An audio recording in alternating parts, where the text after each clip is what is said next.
Salut tout le monde, c'est Eugénie aka Viléa Mussorin. Bienvenue dans ma première vidéo de chronique littéraire.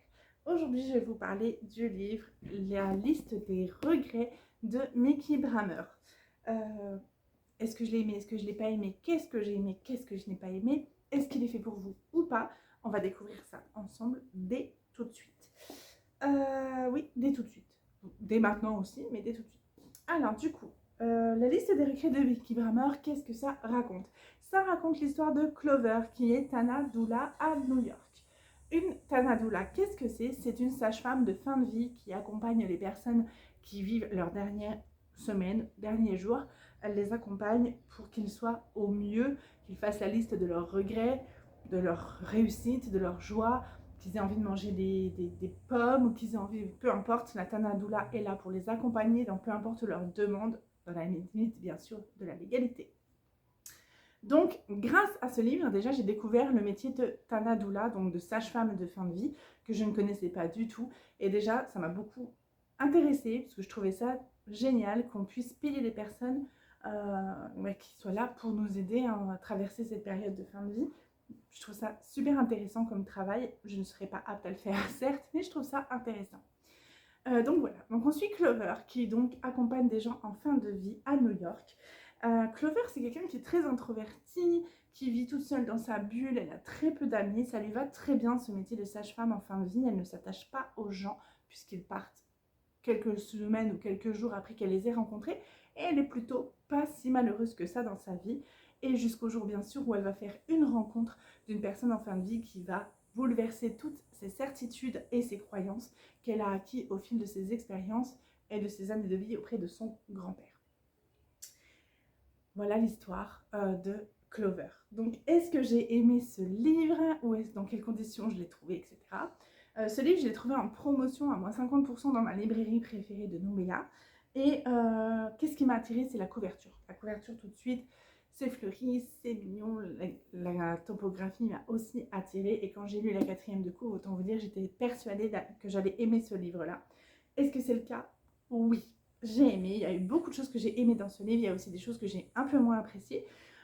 Qu'est-ce que j'ai aimé? Du coup, déjà découvrir un métier que je ne connaissais pas, mais aussi le travail d'introspection que Clover va faire suite à sa rencontre avec donc, cette personne.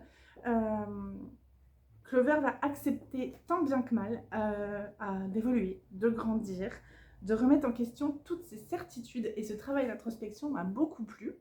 Et qu'est-ce que j'ai le moins aimé? Et c'est aussi parfois Clover, parce que Clover, elle peut parfois être têtue, et je trouve que parfois elle a des réactions que j'ai eu du mal à comprendre, parce que je m'identifie certes au personnage, mais je comprenais pas certaines de ses réactions, j'avais du mal à comprendre pourquoi elle réagissait comme ça. Donc du coup, il y avait des fois où j'avais un peu tendance à dire Clover, là, t'es un peu chiante là.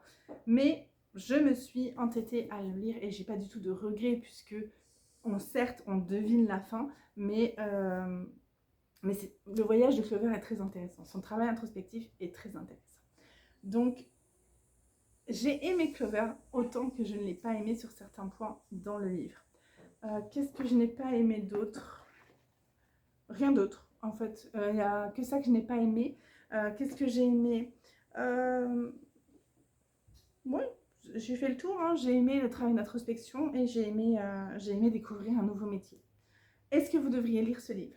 Alors oui, vous devriez le lire si vous aimez les livres introspectifs, hein, bien sûr. Vous devez le fuir si vous cherchez une romance. C'est pas du tout un roman d'amour. Enfin, c'est un roman d'amour.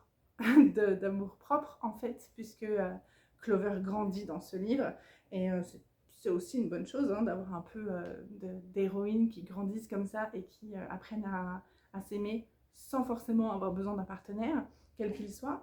Donc si vous cherchez une romance, passez votre chemin, c'est pas du tout une romance.